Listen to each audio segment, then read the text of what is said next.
Olá pessoal, Júlio Porto aqui mais uma vez com vocês. Bom, hoje a gente vai bater o nosso papo da semana.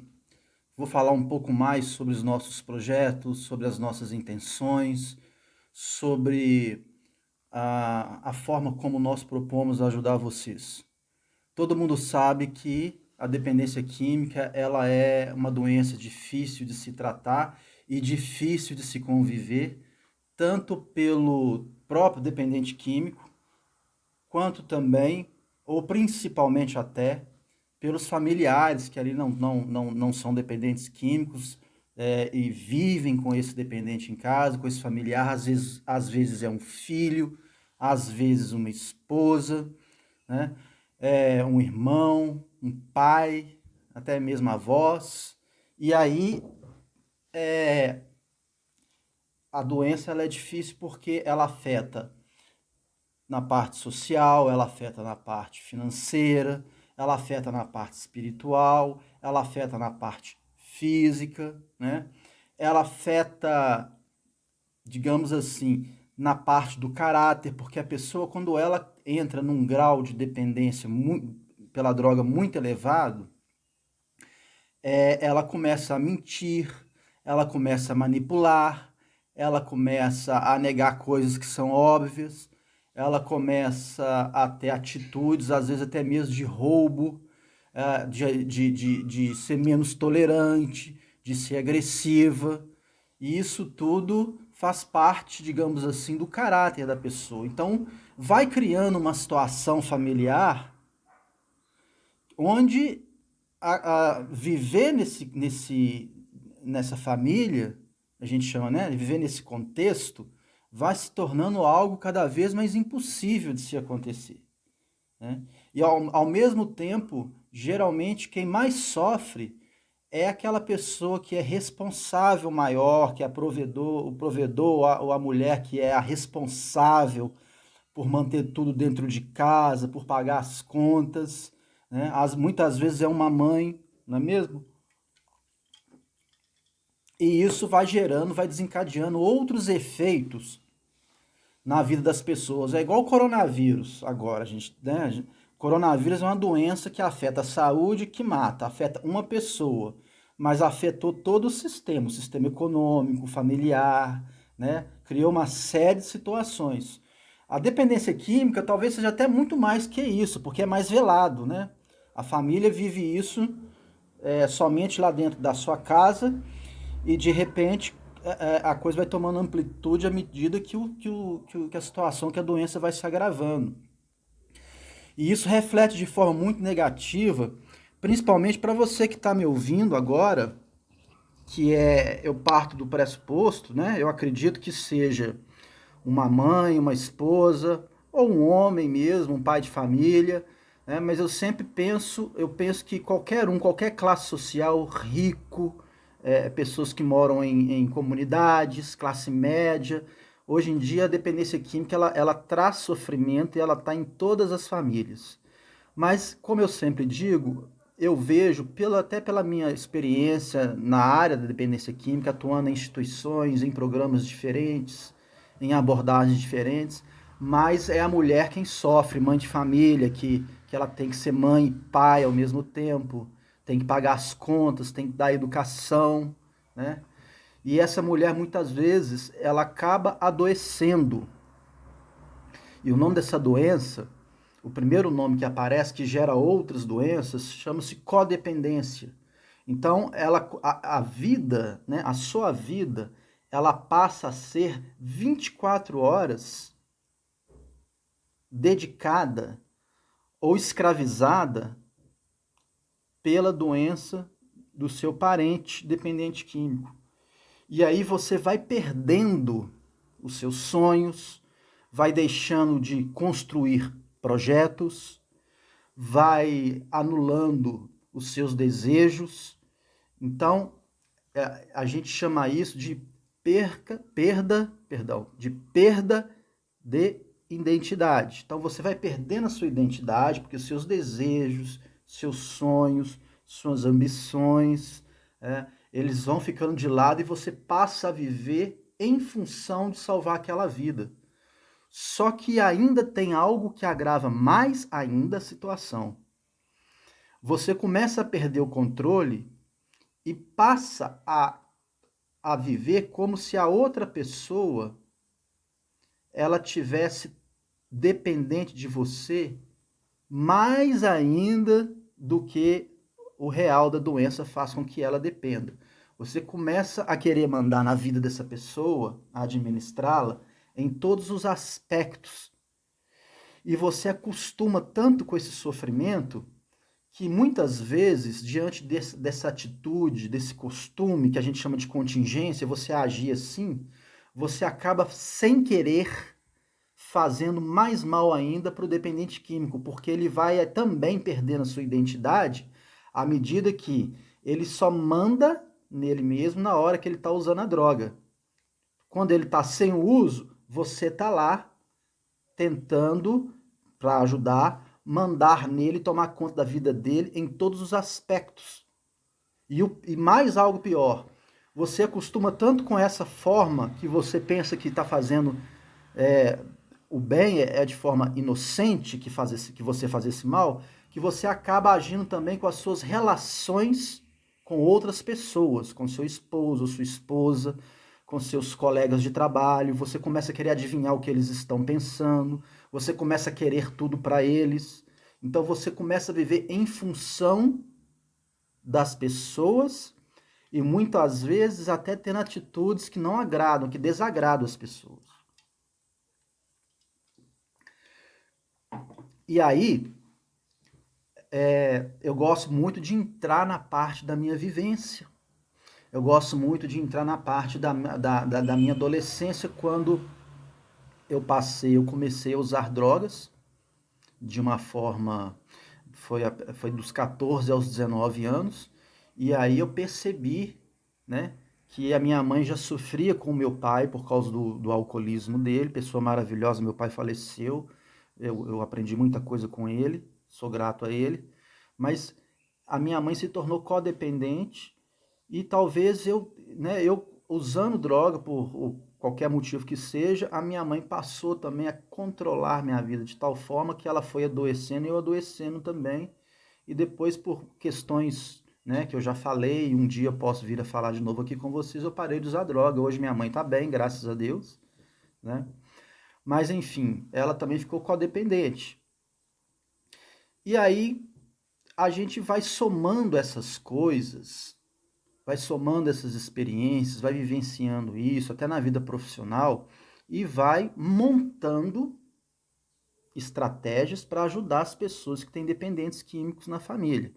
Então essa é a minha intenção o tempo todo com vocês. Por exemplo, em 1993, eu comecei a trabalhar com adolescentes num programa social chamado de Minas, chamado Programa Curumim. É um programa assistencial que atendia crianças e adolescentes entre, se eu não me engano, 7 e 14 anos. Já tem muito tempo isso. Mas, enfim, eu estava ali começando a minha vida profissional no trato com as pessoas, no manejo com as pessoas, com as famílias. Eu estava saindo da adolescência. Mas logo ali eu já pude perceber algumas experiências com essas famílias, né? E, por exemplo, a maioria dos meninos que vinham, que tinham muito problema de disciplina, problema de aprendizado, questões emocionais, né? Quando a gente ia aproximar um pouco mais dessas famílias, a gente via que eram famílias com poucos recursos sociais, muita pobreza, famílias onde somente a mãe cumpria todo o papel, né? Todo o papel de pai, o papel de provedor, o papel de educadora, o papel de colocar limites, e ao mesmo tempo essa mãe tinha que trabalhar. E essa mãe, antes de ser mãe, era ser humano, é ser humano, né? Que tem que ter suas relações afetivas, seus relacionamentos, seus momentos de lazer, as suas questões pessoais para tratar, seus sonhos, seus projetos. E isso tudo ia ficando comprometido, ia criando toda uma situação, um contexto que, sem querer, ia refletindo em toda a família. E no caso desses meninos e meninas que eu atendia, eu via muitos comportamentos que parecia até um padrão, que vinham desse contexto familiar. E ainda uma outra questão muito importante diante dessas experiências que eu tive, e eu ainda estou falando na experiência do programa Curumim, diz respeito ao ponto de vista desses jovens, ao ponto de vista desses meninos, no que diz respeito ao sucesso na vida, a subir de vida, a progredir, né? Então, eram meninos criados num contexto. Contexto, sempre quando eu falo contexto, gente, para quem não está familiarizado com o termo, é ambiente, tá? É sempre ambiente.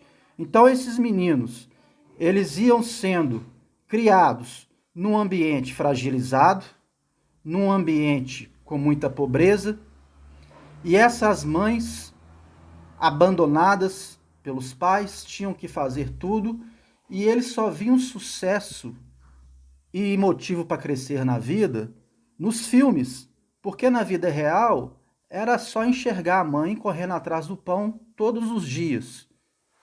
E quem eles viam subir de vida perto da casa deles eram os traficantes, com aquelas correntes de ouro, com várias mulheres, né? Esbanjando, entre aspas, uma vida boa. Então essa era a educação desses meninos, né? Então a sociedade, ela vinha de certa forma, né, pelas situações, ensinar de forma errada como que deveria ser a vida, né? Como que essa vida tinha que acontecer, qual era o segredo do sucesso. Ora, o segredo do sucesso é eu fazer, como diz na gíria, a minha correria, e se for necessário até fazer coisas erradas que possam me prejudicar depois, mas para eu conseguir o que eu quero, porque eu estou vendo aqui que quem está do meu lado, nesse ambiente pobre, miserável, só sobe na vida quem faz dessa forma, quem trafica, quem rouba, etc, etc. Bom, e aí eu fui vendo, né, a questão da dificuldade dessas famílias em lidar com essas situações. Depois de algum tempo eu passei a ter experiência em abrigos públicos, abrigos que atendiam crianças e adolescentes, e muitos desses eram abusados pelos pais, pelas famílias, vários tipos de abuso, abuso sexual, abuso psicológico, agressões físicas, né? Então, eu via também, né, uma outra coisa nessa experiência minha com abrigos que eu pude constatar e somar no meu conhecimento, que é o problema da comunicação dos pais com os filhos, né? A questão de como os pais lidavam com seus desejos, com as suas raivas e com a forma de comunicar com seus filhos, como que eles faziam para resolver os seus problemas, que era muitas vezes de forma muito agressiva, e isso refletia nessas crianças, né? E muitas vezes essas crianças eram agredidas ou então passavam a ter comportamentos tão inadequados na escola e na sociedade que iam, por vários motivos, parar em abrigo. Depois desse processo todo, né, eu ainda pude ter mais uma experiência importantíssima, que foi ficar como educador social e depois até mesmo como coordenador de alojamento em centro socioeducativo. Para quem não sabe o que é centro socioeducativo, quando o adulto ele comete um crime e ele é condenado, ele vai ser preso, vai para a cadeia, vai para a prisão, né? O adolescente, o jovem, ele vai, né, para o centro socioeducativo. Então, tem celas, né, tem agentes, tem pátio, tem algemas, se precisar. Então, mas são centros socioeducativos, são chamados assim porque trabalham ainda, o objetivo não é coercitivo, né? Muito embora alguns façam isso, mas é para poder também ajudar esses jovens a mudar a sua postura, seu ponto de vista diante da vida. Nessa minha relação com no centro socioeducativo, eu pude ver tudo isso que eu falei com vocês, mas vários comportamentos aprendidos. O que são esses comportamentos aprendidos? Então o jovem via a mãe brigando com o pai, às vezes por causa do álcool, e o jovem aprendeu a resolver suas coisas assim, e fazia isso, mas dependendo da personalidade desse jovem, fazia isso com outras drogas, né? Isso a gente chama de comportamento disfuncional, comportamento aprendido disfuncional. Outra coisa que esses jovens presos, né, cumprindo medida socioeducativa, desculpa o termo, não posso falar preso porque eram menores de idade, cumprindo medida socioeducativa. Esses jovens, eles também, como os meninos de abrigo, como os meninos do programa Curumim que eu trabalhei, eles aprendiam que o status, o poder, o ter, ele deveria vir rápido. E para ele vir rápido, diante do lugar onde eles moravam, teria que ser com crime, com as drogas. Então, para eu ir explicando para vocês todo esse processo que eu estou falando nesse vídeo, é para poder deixar claro o quanto que a droga, o vício pela droga, ele vem da sociedade, ele vem do psicológico, ele vem da família, né? E quando eu falo família, eu quase nunca, embora tenha situações, eu quase afirmo que quase que na totalidade, que não é que a família queira errar e queira transformar o filho, né, ou outro membro da família, numa pessoa, entre aspas, do mal. Mas são comportamentos disfuncionais que acabam arrebentando em alguém usando droga, por exemplo. A minha última experiência profissional em instituição, que foi uma experiência direta de 11 anos, foi numa metodologia de internação de adolescentes também, que chama-se comunidade terapêutica. Trabalhei em uma que é uma das mais famosas que se tem. A pessoa que criou, uma pessoa muito respeitosa, muito ética, então um lugar muito sério para se trabalhar. E assim que eu comecei a direcionar os meus projetos de vida, os meus sonhos, que é fazer exatamente isso que eu estou fazendo agora, e a minha vida profissional voltado mais para esse cuidado, um pouco mais independente, aí eu me desliguei da comunidade terapêutica, mas foi uma das melhores experiências que eu tive. Não quero entrar na questão de falar que tem que internar, que não tem que internar. Eu acho que existem vários métodos de tratamento, de abordagem.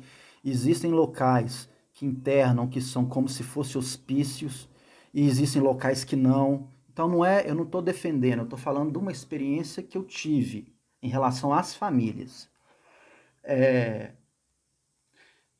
Eu via, né, nesses meninos que ficavam internados lá comigo, que era um processo de 9 meses. Eles ficavam 9 meses porque que era para simbolizava uma gestação, como se fosse um novo renascimento. E quando eu estabeleci o contato com essas famílias, eu via que esses meninos muitas vezes tinham carência de afeto. E quando eu falo carência de afeto, gente, não é carência de carinho, de amor, ah, meu benzinho, vem cá, deixa eu te dar um beijinho, não. É o afeto no sentido de afetar em várias outras circunstâncias, em vários outros campos da vida. Afetar, que eu digo, é você fazer a diferença na vida de uma pessoa, escutando essa pessoa, conversando com essa pessoa, né? Colocando limites nessa pessoa e também dando esse carinho que a gente está acostumado a associar à palavra afeto. Então eu via que em função dessa falta de afeto, essa falta de sentar, de conversar, de trabalhar a comunicação, muitos transtornos psicológicos, como por exemplo, a hiperatividade, a depressão, o transtorno bipolar, a esquizofrenia, muitas outras coisas que a gente fala que é latente, ou seja, que estava ali, né?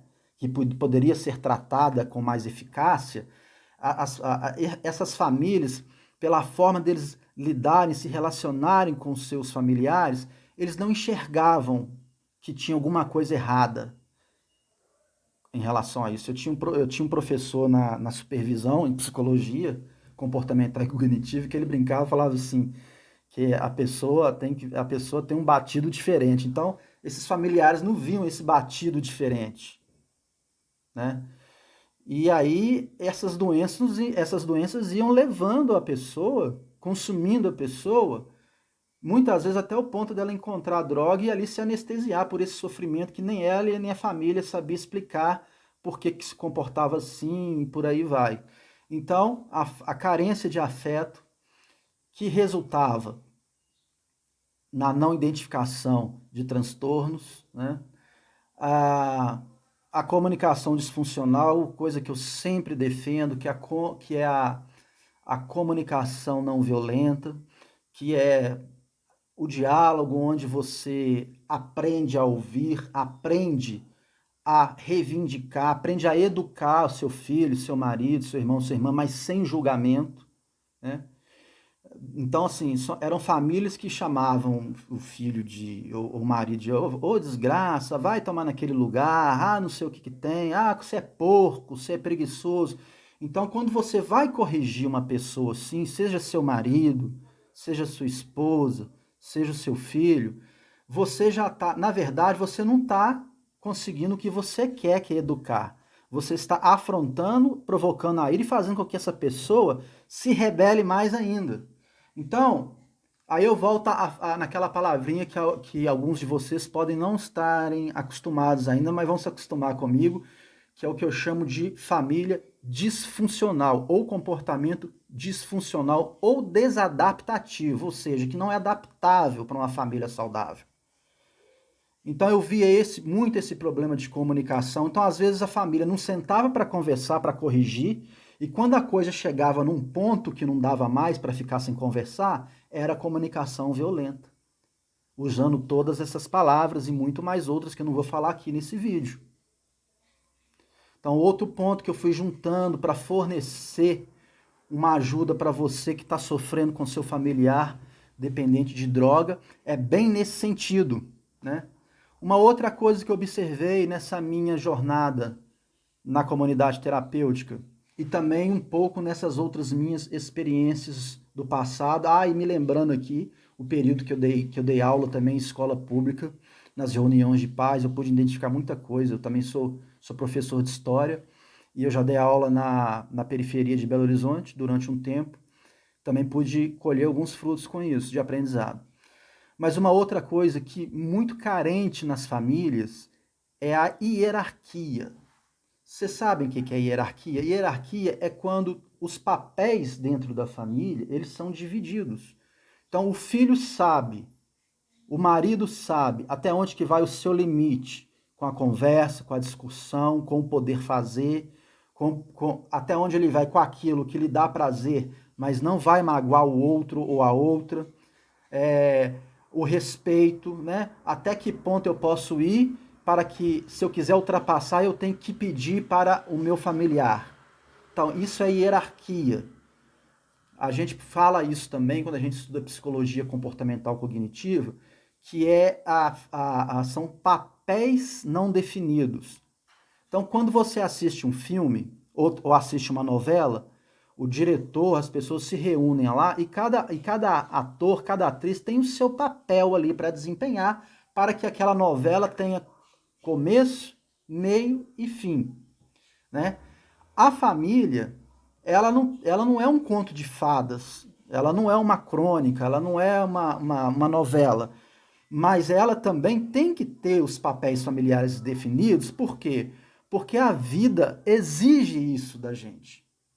Então, se você é uma mãe ou um pai e fica ali o dia inteiro no celular, né, se isolando, não manter organização, gosta de dar uma chapada, gosta de falar um palavrão, xinga bastante no trânsito, e depois você vai lá querer corrigir o seu filho, né? Então, qual é o seu papel na família? Então, você, mãe, Você que muitas vezes tem que assumir o papel de mãe e de pai, né? O seu papel, você está com acúmulo aí, com a sobrecarga na família. Então, mais um motivo para começar a trabalhar a educação dentro de casa. Olha, né, até onde vocês podem ir comigo, até a minha autoridade, o que eu aceito, o que eu não aceito, mas isso tudo através de diálogo, né? O diálogo é muito importante. Passado toda essa minha experiência, e eu fui comprando livros, eu fui lendo artigos, eu fiz meu trabalho de conclusão do curso de psicologia sobre esse tema. E eu fui colhendo a minha experiência pessoal, a minha experiência profissional, a minha leitura, a minha vida acadêmica. E aí eu fui construindo um programa que é o que me traz aqui para vocês. E eu chamo esse programa de PAC-TDP. É um nomezinho que vai aparecer para vocês aí. O que significa esse nome? A palavrinha PAC, né? Essas três letrinhas, PAC, ela significa protagonismo, ou seja, quem assiste o vídeo vai conseguir interferir nesse ambiente familiar sem muito estresse, transformar esse ambiente familiar e tornar esse ambiente familiar melhor para você, para a sua cabeça, para os seus familiares e para ter mais sucesso na recuperação do seu dependente químico. Então, o protagonista é você. Por isso que eu chamo esse programa de protagonismo de ativação circular. Por que protagonismo e por que ativação? Ativação porque você vai ativar em você, né? Você vai ativar em você com os nossos vídeos, com as nossas aulas, tudo o que você precisa para melhorar o seu comportamento. Assim a gente espera, nós não podemos prometer, porque isso é charlatanismo, tá? Eu não estou prometendo, mas o que a gente pretende, qual é o meu desejo? É que você se capacite mais ainda para ativar em você todo o potencial para se cuidar, para ver suas dificuldades psicológicas em termos emocionais, em termos de convivência familiar, no trabalho, na vida, na organização, até mesmo financeira, espiritual, é tentar te dar toques em várias partes, sempre para você refletir, muito mais do que afirmar. Eu sempre tomo muito cuidado para não fazer um vídeo educativo afirmando, mas sempre te fazendo uma pergunta. Você pode observar, né? Como que tá isso? Como que tá aquilo? Eu falo um problema que tem na família e falo, e aí, será que você tá assim? Para provocar uma dúvida, uma reflexão, porque eu não te conheço pessoalmente, né? E um profissional que vem num vídeo no YouTube e fala que a coisa é assim, assim, assim, assim, e eu sou muito honesto, né? Com as minhas questões, assim, nesse sentido. Então, PAC, protagonismo de ação circular. Por que circular? Porque você vai passar para todo mundo da família um novo jeito de funcionar a família. Então se chama esse programa Protagonismo no Tratamento da Dependência Química. E aí uma outra questão, né? O que é que eu pretendo que vocês alcancem nesse primeiro momento, né? Qual é a ideia? A ideia, assim, o que o Júlio, que vem todo dia, fala com a gente, tenta ajudar a gente com a dependência química na nossa família, o que ele quer? Então, quero deixar isso bem claro para vocês. O que eu quero ensinar, se eu puder ter essa capacidade física, ou que eu quero levar vocês a reverem. Então, o que eu quero com esses vídeos é, primeiro, te dar autonomia para você se cuidar psicologicamente. Então, te dar toques, colocar perguntas, como eu disse, para você refletir sobre a sua vida e se achar um ponto que precisa ser mudado, você mesmo vai, com o nosso apoio, nossa ajuda, dentro dos nossos limites, nós vamos te ajudar a causar alguma transformação em você mesmo. A gente chama isso de reatualização, é igual quando você vai formatar, vai atualizar um computador, né? Pretendemos também que você, se não tem isso, que tenha, ou então faça melhor, que é aprender a lidar com resolução de problemas. Os problemas de relacionamento, de convivência profissional, pessoal, dentro de casa, é você adotar, explorar novas técnicas de resolver problemas de convivência para deixar a sua casa mais harmônica. E isso facilita o tratamento com o dependente químico, certo? Uma outra questão que a gente pretende é trabalhar uma palavrinha que chama pragmatismo. O que é pragmatismo? É resolver a coisa mais rápido possível e sem se perder. Então, é fazer com que você trabalhe pragmatismo na escuta centrada. O que é isso? Vou explicar. Estou falando difícil, mas eu vou explicar. Você vai aprender técnicas para agir quando tem um conflito para surgir dentro de casa, ou com o seu esposo, com seu pai, com seus irmãos, com o dependente químico. Você vai agir de forma a não causar danos, sem brigar, sem efeitos colaterais, rápido, e resolver aquilo tudo. Porque quando um conflito começa pequeno, ele vai crescendo dentro da família, as mágoas vão ficando e depois a gente começa a se vingar, descontar isso em outras situações, né? Uma outra coisa que a gente vai oferecer para vocês, aliás, a gente já vem fazendo, mas cada vez fazendo de forma mais assertiva, é a informação sobre a doença dentro de uma visão. Então, qual que é a visão? Tem gente que fala que a dependência química, o vício, é culpa dos pais, só não concordo. Tem gente que fala que é culpa só do governo, não concordo. Tem gente que fala que a culpa é porque a pessoa é doida, não concordo. Certo? Então, qual é a visão? Que eu sempre vou trabalhar com vocês. A palavrinha é grande, mas eu vou explicar, nada difícil. É uma visão biopsicossocial, tudo junto. Bio porque pode vir de genética, pode vir da saúde, né? Psico porque pode ser de questões emocionais, de transtornos, e social porque pode ser da criação na família, tem influenciado aí, pode ser da sociedade. Então, nós pretendemos, já estamos fazendo, fechar todos os pontos de estímulo,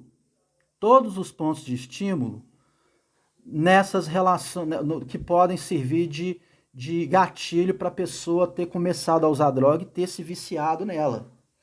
E uma outra coisa também que nós vamos oferecer para vocês são os suportes individualizados. Então, eu tenho muita consciência, muita segurança, até mesmo pelo meu jeito de relacionar com a vida, pelos meus estudos, pela paixão e respeito que eu tenho pela psicologia, pela história, que foi minha primeira formação, que não existe eu oferecer um curso para você aqui, com um vídeo que vai ser a cura para todo mundo, né?